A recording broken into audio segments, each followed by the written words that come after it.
अजित दादा तरी मुख गिळून बसणार जसं काय माहितच नाही. आणखीन बी तुम्हाला त्याच्याच हाताने हाताळायचं आहे का जिल्ह्यातलं सगळं वातावरण?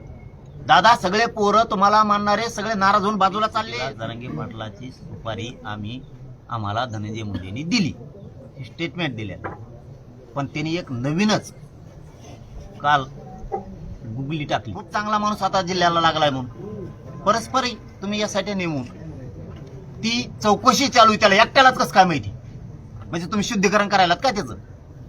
त्याला निर्दोष काढताय का याच्यातून बाहेर? यासाठी तपास केला बा आम्ही, गुप्त असतं का? ती कोणती यासाठी नेमकी? तर पक्षात एक आमदार आहे अजितदादांचा, काय म्हणते त्याला, त्यो स्टार पंक्चर, त्यो त्यांनी एक स्टार पंक्चर केलेला आहे. त्याच्या माध्यमातून ना या प्रकरणाला सरकारच्या सगळ्या म्हणण्यानुसार तो यंत्रणा चालवतोय असं याच्यात दिसते. कारण 1 वर्ष लागलं याला, हळूहळू एक अर्ज करतोय. मग हे सरकार तर त्याला असं ज्ञान पुरवत नाही आहे ना, अशी सुद्धा शंका येते की तुम्ही अर्ज करत राहा म्हणजे तो खटला आणखीन तसाच पेंटिंग पडत ते भिजत घोंगडं राहील, अशी सुद्धा शंका येते. कारण इथं न्यायच मिळत नाही 1 वर्ष झालं तरी. पण शेवटी काय असतं बघा, आम्ही समाज म्हणून ज्यावेळेस आम्ही सगळे बांधव आमच्यात जरी काही एखाद्या दिवशी एकमेकात काही नाराजी बी असल्या तरी संतोष भाईच्या प्रकरणात आणि मराठा आरक्षण विषयात सगळा समाज आम्ही एकत्र येऊन काही विषयावर 100% चर्चा करतो आमच्या बाजूला ठेवून.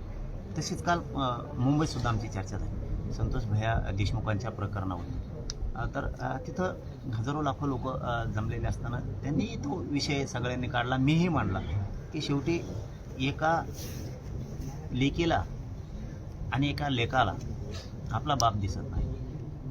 शेवटी त्या लेकरांची, त्या आईची, त्या पत्नीची, त्या भावाची कधी थोडे समाधान होईल. शेवटी माणूस तर येणार नाही, पण समाधान कधी होईल? तर हे तातडीनं हे फासावर गेल्याच्या नंतर तर उलट काय काय येतंय?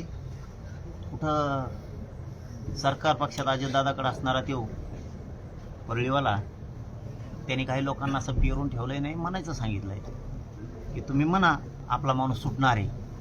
म्हणजे ह्या लोकांची मजल बघा तुम्ही, सरकारमध्ये राहून, ते बी देवेंद्र फडणवीस साहेबांचं सरकार असून सुद्धा त्या सरकारमध्ये राहून असं जातीय तेढ निर्माण होईल, जातीय द्वेष होईल असं काम तो लोकांच्या हातानं परळीतून करून घेतोय की तो सुटणार आहे, तो असं होणार आहे. मग आता मराठीत बी राज्यात चर्चा सुरू झाली लोकात पण ह्या 4-5 दिवसात. ज्या दिवशी हो सुटल त्या दिवशी बीड जिल्हा बेमुदत बंद ठेवायचा, त्याच्यानंतर लगेच दुसऱ्या दिवशी पूर्ण राज्य बंद ठेवायचं. लोकात चर्चा झाली. आता ह्यो असं का घडून आणतोय ह्यो परळीवाला सरकारमध्ये फडणवीसांच्या राहून? हे सरकारनं शोधायला पाहिजे की तो असे स्टेटमेंट का करतो सरकार अडचणीत येण्याची. कारण ते आता हे बघा, याच्यातलं सत्य तर असं आहे ते आता सुटतच नाही. मग तो नेमकं गोरगरिबात तेढ निर्माण होईल याच्यासाठी वक्तव्य करतोय का त्याचं कुटुंब, त्या आरोपीचं कुटुंब त्याच्या विरोधात जाणार आहे अशी सुद्धा माहिती आहे. मग त्यांच्या समाधानासाठी त्यांना नादी लावतोय की माणूस सुटणारे. कारण त्या कुटुंबाला असं कळून चुकलंय आता की आपला माणूस आता सुटत नाही, तो साडणार आहे आता. मग ते ज्याच्यासाठी हे कृत्य त्या आरोपीने केलं, 1 नंबरच्या आरोपीने, संतोषभाई देशमुखांच्या प्रकरणातल्या त्या सरमाड्यांनी का कारमाड्यांनी, त्याच्या कुटुंबाच्या लक्षात आलं की आपल्या माणसानं पाप याच्यासाठी केलंय, याने आपल्या माणसाच्या हातून पाप करून घेतलंय. मग ह्यो बाहेर मजा मारतोय. पाप कोणासाठी केलं, हत्या कोणासाठी केली? तर ह्या परळीच्या त्याच्या नेत्यासाठी. आणि ह्यो बाहेर कुटुंब बोलतं होणार आहे शेवटी काय, आणि त्या कुटुंबाने बोलतं झालं पाहिजे की ह्या धन्यानेच हे सगळं प्रकार घडून आणलाय आणि आमचा माणूस याच्यासाठी आत गुंतलाय.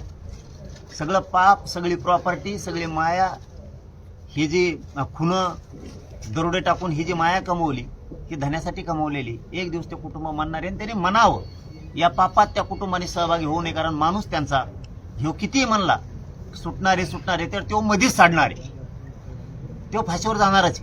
हे होणं खूप गरजेचं आहे आणि सरकारनं हे शोधायला पाहिजे की असे स्टेटमेंट तो का करतो. जोपर्यंत त्यांना फाशी होत नाही ना तोपर्यंत आम्ही कोणीही हटणार नाही. राज्यातला सगळा मराठा ज्या दिवशी या मस्साजोग गावातून देशमुख कुटुंबाकडून हाक येईल त्या दिवशी तुम्हाला राज्यात चाक सुद्धा फिरलेलं दिसणार नाही. पाटील साहेब, तुम्ही म्हणताय की सुटणार नाही, ते व्हिडिओ व्हायरल झाले वगैरे, पण ज्या प्रकारे तपास सुरू आहे ते बघता तुम्हाला असं वाटतंय की योग्य प्रकारे तपास सुरू आहे किंवा मग त्याचा वेग योग्य असं वाटतंय तुम्हाला? आधी वाटत होतं ज्यावेळेस कुटुंबाला देवेंद्र फडणवीस साहेबांनी शब्द दिलता की मी यांना सगळ्याला फासाला लटकवलं तुम्हाला दाखवी, हे कुटुंबाला शब्द आहेत, बरोबर आहेत ना? हे कुटुंबाला शब्द आहेत, आम्हालाच कुटुंबांनी त्यावेळी सांगितलेलं. आम्ही त्याच वेळेस भाषणे केले, तुमचं रेकॉर्ड सुद्धा आहे की आम्ही फडणवीस साहेबाच्या शब्दावर विश्वास ठेवून पुढची आंदोलनं थांबवतो. कारण राज्यात पूर्ण राज्य त्यावेळेस खूप उठाव करणार होतं, खूप सगळ्यात रोष होता. फडणवीस साहेबाच्या एका शब्दावरती सगळे लोक शांत बसले होते की होईल. पण आता वर्ष झालं तरी झालं नाही. याचा अर्थ तपास यंत्रणेवरती त्याचं ऐकून सरकार दबाव तर आणत नाहीये ना. कारण आणखी तो आरोपी फरार आहे. जो तो फरार आरोपी गोंधळे का गोंधळे कोण आहे ते काय नाही, ते गोंधळे हे ते बिगर बापाचं कुठे गेले हे बघितलं पाहिजे सरकारनं लवकर. कारण इतकी क्रूर हत्या करणारे बाहेर फिरतातच कसं काय, आणि याला लपून ठेवलंय, हे कुठे गेलं नाही. कारण काल जे मी आपल्या चॅनलच्या माध्यमातून फोटो बघितले ना, तेव्हापासून मग आता टांगड्यात गळाल्या. पुन्हा आम्ही कसं तरी थोडं थोडं कुटुंबाला विसरायचं सांगतोय, धीरधारा म्हणून सांगतोय. पुन्हा पुन्हा पुन्हा पुन्हा वेगळे वेगळे फोटो येत आहेत आणि ती इतकी क्रूर हत्या घडून आणली संतोष भैयाची. तो आरोपी फरार कसं काय? महाराष्ट्रात यंत्रणा आहे का काय? तुम्हाला एक इतकी क्रूर हत्या करणारा सापडत नाही म्हणजे तुमच्यासाठी आणखीन परळीवालाच महत्वाचा आहे का? आरोपी महत्वाचा नाही आहे का सरकारचा? कारण तो जर धरला ना, याच्यात तो पण येतोय, कारण त्याला सुद्धा फोन लावले ते, तो पण येतोय. आणि त्यांनी त्या दिवशी व्हिडिओ कॉल केलेला आहे मारतानीचा, खूप कॉल झालेले त्यांचे. तो पकडला का आणखीन खूप मोठा उडगडा या घटनेतला होणार. पाटील साहेब, मागच्या वर्षी ही घटना घडली, त्याच्यानंतर अधिवेशनामध्ये बऱ्याच नेत्यांनी आवाज उठवला होता, प्रकरणाला वेग येतोय असं वाटत होतं. आता सुद्धा अधिवेशन सुरू आहे, त्या अनुषंगाने काय मागणी, काय आव्हान? नाही, या विषयात कोणाला आव्हान करायची गरज पडू नये. त्यांच्या घरातलं लेकरू सगळ्यांनी समजावं, सांगितल्यावरच काम करायचं. या भूमिकेत पुढच्या काळात मराठ्यांनी कधी राहू नये, कारण ते दिवस आता राहिलेले नाही. ते आता जी घटना घडली ती गांभीर्यानं सगळ्यांना घेऊन मनाने आवाज उठवायचा आणि एक गरीब लेकराला आणि त्याच्या लेकीबाळीला न्याय देण्याचं काम, देशमुख कुटुंबातल्या लेकीबाळींना न्याय द्यायचं काम सगळ्या आमदार मंत्र्यांनी केलं पाहिजे. मला वाटतं आज सकाळी बऱ्याच जणांनी मुद्दा विधान याच्यामध्ये विधानसभेत अधिवेशनात उचललाय. मला वाटतं प्रकाश दादा सोळंके साहेबांनी सुद्धा उचललाय तो मुद्दा, मी बघितलं. मला वाटतं विजय वडेट्टीवार साहेबांनी सुद्धा तो मुद्दा लावून धरलाय.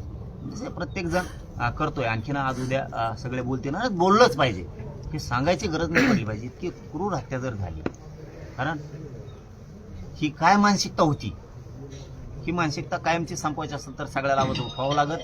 आणि सरकारला सुद्धा हे विषय आता किमान 4-5 महिन्याचा आता तरी त्यांनी संपवावा. नसता पुन्हा कुटुंबाने आणि मस्साजोगनी जर हाक दिली, आम्ही काही विचार नाही करणारकडे, सरकारचा आणि सरकारचा पाहिजे. मग ते पुढं जे होईल ते होईल. तुम्ही सोडा तर त्याला, मेसेज फिरतात ना, तुम्ही सोडा तर त्याला, फक्त सोडा तुम्ही. आम्ही जे बक्षीस द्यायचं दिसतंय बहुतेक महाराष्ट्राला देवेंद्र फडणवीसना किंवा अजित पवारांना, कारण ते अजित पवारांचा लय त्याचे मुखे घेतल्याशिवाय जमान्यात अजित पवारांना तेवच लागतोय. पण ही जनता लागत नाही, जी अजित पवारांवरती जेव्हापार प्रेम करते ती जनता नकोय. अरे ओबीसीत उताड आला नाही, त्याला तुमचा पक्ष मोठा करा, मोठे व्हा तुम्ही. असले नासके नालायका संघ घेऊन काय, ओबीसीचे नेते कितीतरी त्यांना मोठं करा ना, तुमचा पक्ष मोठा व्हा, तुम्ही मोठे व्हा, उंचीवर जा. परंतु तुम्ही अशा क्रूर लोकांना जर सांभाळत असतात तर आम्हाला राग येणारच ना अजितदादाचा. काय अजितदादाचा आमचा काय बांधाला बांधे म्हणून त्यांचा राग येतोय. तुम्ही चुकीच्या माणसाला जवळ घ्यायला लागलात म्हणून अजितदादाचा आम्हाला राग यायला लागला. काल तर ते त्यांनाच घेऊन गेलाय. मला चॅनलच्या बांधवांनी सांगितलं, ते परळीचं ते हेंगड, परत ते अजितदादा, फडणवीस यांची बैठक झाली जाऊन काल. आणि काय म्हणे तर आमची विकास कामावर बैठक झाली. विकास कामाचा आणि पोलीस महासंचालकाचा काय संबंध येतो? आणखी तर राज्यात नाही ऐकलो आम्ही. विकास कामाचा एखादा निधी किंवा काम करताना पोलीस महासंचालक तिथं लागतो म्हणून. विकास कामाशी पोलीस महासंचालकाचा संबंध काय? म्हणजे आतून हे काहीतरी शिजवीत येत. आणखीनही फडणवीस साहेब तुम्हाला सांगतो आणि अजितदादाही सांगतो, नका पापात सहभाग घेऊ. तो शिजवायला आणि माणसं घुमवायला आणि ब्रेन वॉश करायला लय पक्का आहे. त्यांनी सगळ्या त्यांच्या जातीतल्या लोकांचा वाटोळ करून टाकले असे ब्रेन वॉश करून. सुशिक्षित पोरं त्यांनी गुन्हेगारीकडे वळले त्यांच्या समाजाचे. त्यांनी पुरं वाटोळ करून टाकले. आणि तुम्ही आणखीन तरी त्याच्या संग राहून त्याच्यात हे करून तुम्ही विनाकारण त्याचं ऐकून आणखीन तुमची फसगत करून घेऊ नका. रोषाला सामोरं जाऊ नका तुम्ही समाजाच्या. त्यांनी तर काल उलटच सांगितलंय त्या माझ्या प्रकरणात सुद्धा, जे आम्हाला आणखीन माहीतच नाही. काय सरकार काय ऐकत आहे त्याचं काय नाही. काय गुप्त केली काय यासाठी नियुक्त? जणून माझ्या घातपाताच्या प्रकरणात यासाठी तपास करते असं म्हणलाय. आम्हाला माहित सुद्धा नाही हो यासाठी नियुक्त झाली. अशी पण यासाठी असती का? तुम्ही कधी ऐकले का पत्रकार बांधवांनी? नाही ना, मी बी नाही ऐकले आणखी. म्हणजे त्याचं शुद्धीकरण करायचं का काय? अजितदादाला शुद्धीकरण करायचं का? गुप्त यासाठी नेमण्यात आली आणि तिने गुप्त अहवाल दिला आणि मग त्याचं शुद्धीकरण केलं गोमतोर शिपडून. कारण वर्षावरती बाप्पा बसलेलेच आहेत. हे कोणते प्रकार असले यासाठी आम्ही नाही बघितले आणखी. काय नाही देणार आहे तुम्ही लोकाला? गुप्त यासाठी नेमली, ती गुप्त अहवाल देणार. सरकारने त्याची घोषणा नाही केली, आम्हाला कसं का माहित नाही? तुम्ही कसं काय अंधारात नेमली? म्हणजे त्याच्यावरती आणखीन तुम्हाला तीच पकडा आहे का? काय तुम्ही सरकार चालविता आणि काय तुम्ही लोक आहेत. आणि तिथं महासंचालकाला बोलून घेता, शुक्लाताईला त्या, तिथं फडणवीस गृहमंत्री, तिथं अजितदादा. आणि हे पत्रकार बांधवांना म्हणणार हो त्या घातपाताच्या प्रकरणामध्ये यासाठी सखोल तपास करते. अरे पण गठीत कवा केली हे तर आम्हाला माहित पाहिजे ना. ती तपास कुठं करते? तपास कसं काय करायला लागले अचानक? म्हणजे देशमुख प्रकरणात सुद्धा तुम्ही अशी चालबाजी करायची नाही. आमच्या याच्यात ही वेगळा विषय, आम्ही आमचं बघू खेटू सुद्धा. पण या प्रकरणात सगळे आरोपी फाशीवर गेले पाहिजे. पाटील, अजित पवार हे बीड जिल्ह्याचे पालकमंत्री होणार आणि त्यामुळे या प्रकरणाकडे वेग येईल असं वाटलं होतं. कारण पुण्याकडे इकडे ते बघितलं तर एक ठोक भूमिका ते घेणारे म्हणून आहेत. तर या प्रकरणाबद्दल काय बोलत? इकडे येताना त्यांनी अजित पवार नाव घेऊन आलेले. ज्यावेळेस बारामतीत पुण्यात असते ते त्यावेळेस ते अजितदादा पवार म्हणून असते.